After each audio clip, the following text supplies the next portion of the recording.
ধরুন আপনি এমন এক জায়গায় আছেন যেখানে ডাক্তারবাবু হাতের কাছে নেই, কোনো হাসপাতালও নেই। আর এই শীতের দিনে মানে গ্রামের দিকে যদি আপনি থাকেন তাহলে তো 7টা 8টা বাজলেই ব্যাস সব কিছু নেশুতি। তো এইরকম পরিবেশে যদি আপনি পড়েন বা থাকেন, তাহলে আপনার বাচ্চা যদি এই শীতের মধ্যে ধরুন হঠাৎ জ্বর হলো, সর্দি হলো, কাশি হলো, এরকমভাবে ঠান্ডা লেগে যে কোনো একটা উপসর্গ দেখা দিল, তো কী করবেন আপনি?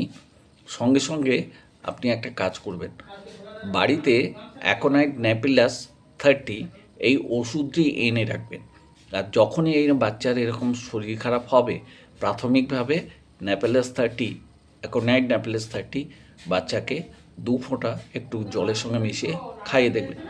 প্রাথমিকভাবে এই চিকিৎসাটা সমস্ত হোমিওপ্যাথ ডাক্তাররাই করে থাকেন, এবং সমস্ত বইয়েতে মানে মেটেরিয়া মেডিকা বা অন্যান্য চিকিৎসা শাস্ত্র যেগুলো হোমিওপ্যাথির সঙ্গে সম্পৃক্ত, তাতে এই কথাটাই লেখা আছে যে প্রাথমিকভাবে বাচ্চা ঠান্ডা লাগলে এই ওষুধই ব্যবহার করা হয়। তো এটা ব্যবহার করতে পারেন, কিন্তু বাড়াবাড়ি হলে আপনাকে ডাক্তারবাবুর কাছে যেতেই হবে, এটা কিন্তু বলে রাখলাম।